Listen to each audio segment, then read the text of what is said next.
Hey, I'm Kevin with JcrOffroad. Do you need a thing to hang your things? Well, we got just the thing. And today, I'm going to show you how to get this thing installed. Alright, so we need to get this sound bar down out of the way. We need to come out here, and on the other side, there's going to be 2 screws. Ours has aftermarket grab handles, so those aren't going to be the same screws that yours might have from the factory, but they're going to be in the same location. So there's just going to be one here, and that's going to be both driver and passenger side. Okay, and then you'll also have 2 screws up in here that are going to need to come out. So that's just going to be a 10mm bolt head.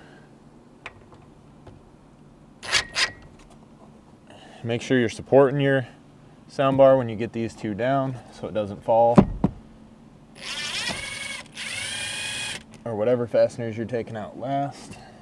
So yeah, just don't let this drop down too far before you get this wire disconnected so that you don't damage anything there. All right, so now with that sound bar out of the way too, you can see you're gonna have these 2 small, basically 1/4" holes right here. And we're gonna need to drill those through because those do not go all the way through the top of this roll bar.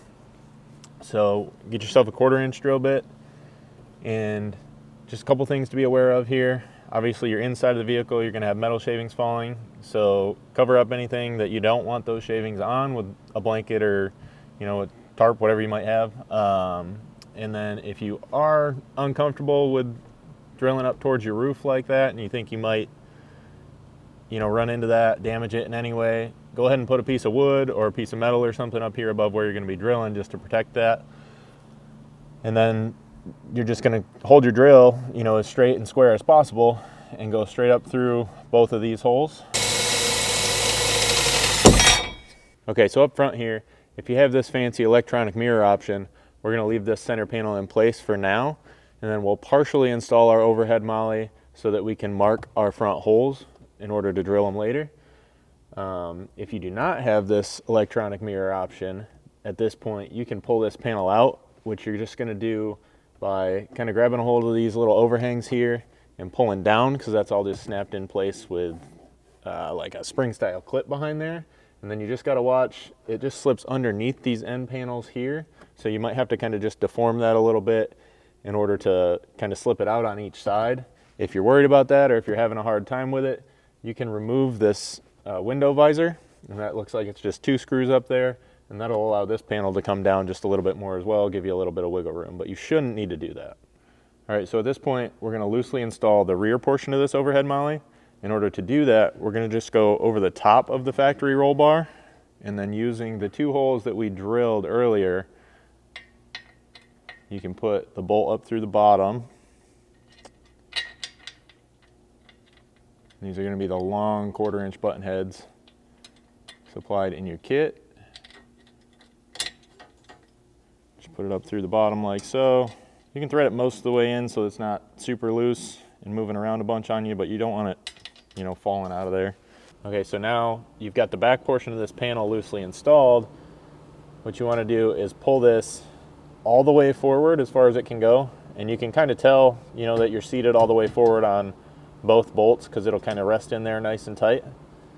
And then push it up tight to your front trim panel, and just mark those hole locations.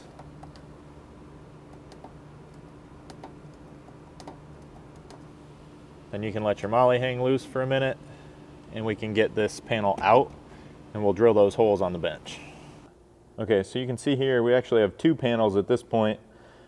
This one in the back is actually out of the Jeep we're working on right now, and you can see that it doesn't have any indication of where you might want to drill here, and that's why we marked the holes that we're going to drill out here in just a second. This one, however, from a Jeep with no electric mirror, actually has 2 nice circles right here just inside of this set of clips and this set of ridges, and those are just some factory molding marks, but they happen to line up perfectly with our panel. So you're just going to center your drill on those, and we're going to put a 3/4" hole there to fit our aluminum spacers. But since we're not working on that one, we're going to set it to the side. And then we'll drill this out to 3/4 on the marks we made earlier. So here, in order to do this, I'm just going to be using a step bit. You may or may not have something big enough at home, but you can get these, any local hardware store or something's going to have one.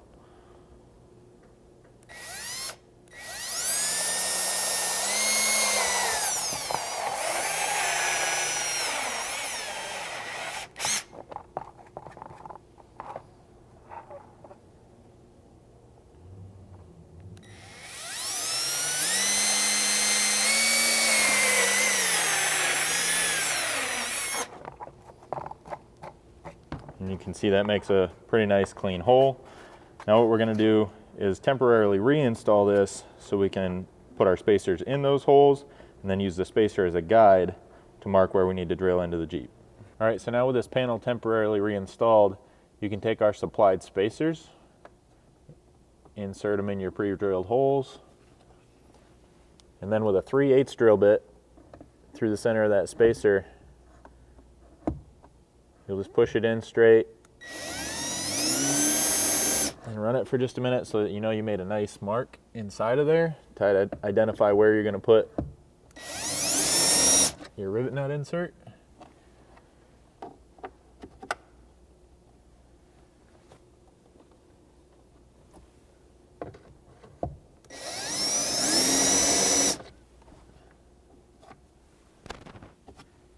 Making sure you got a good mark. Now we can pull that back down out of the way one last time. Okay, so now with all that removed again, you can see here the two marks that we made with our 3/8 drill bit. So just starting with a smaller drill bit as more or less a pilot hole, we're going to drill these two out, stepping our way all the way up to a 17/32 in order to fit our rivet nut inserts in those holes.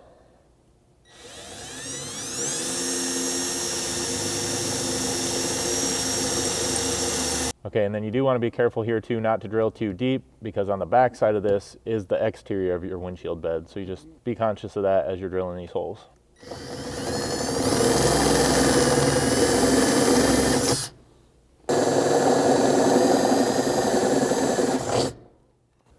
All right, so up here now that we've got those holes drilled, we're ready to install our rivet nut inserts.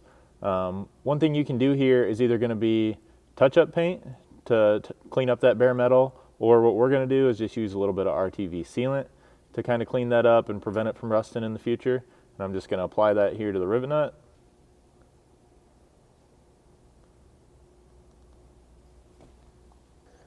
Okay, so now that we have that RTV applied and the rivet nut insert installed on our tool, we're going to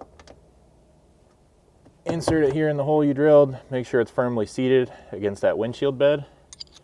And then the way this works, with an 11/16 wrench right in here and a 1/2 inch wrench or socket and ratchet out here, you just want to keep pressure on that against the bed, make sure it's nice and tight and seated flat,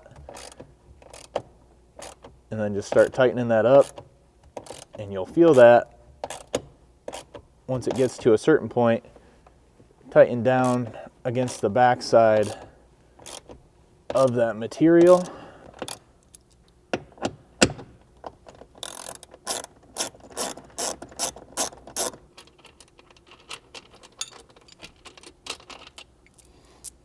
All right, so now with both of those rivet nut inserts installed in the vehicle, we can reinstall this trim panel for the last time and then begin installing the MOLLE panel. All right, so now with that cover piece installed, we'll reinstall the back side of the MOLLE panel like we had it loosely before, and then we'll show you how to bolt in this front section. Okay, so at this point, we can place those 3/4 inch aluminum spacers in the holes that you drilled. Then you just push your MOLLE up tight.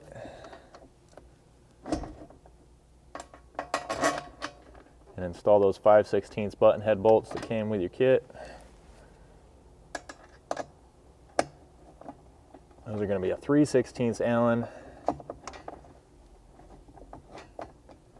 I'm just going to tighten this side up enough to hold that up, just so that my spacer doesn't fall out over here. And then we'll get both bolts loosely installed. So now you can see I got these two loosely installed, the back two are loosely installed. So we can just go ahead and tighten everything up. All right guys, so that's a wrap for this install. If you guys have any questions, shoot us an email, info@jcroffroad.com, or give us a call, 269-353-1184.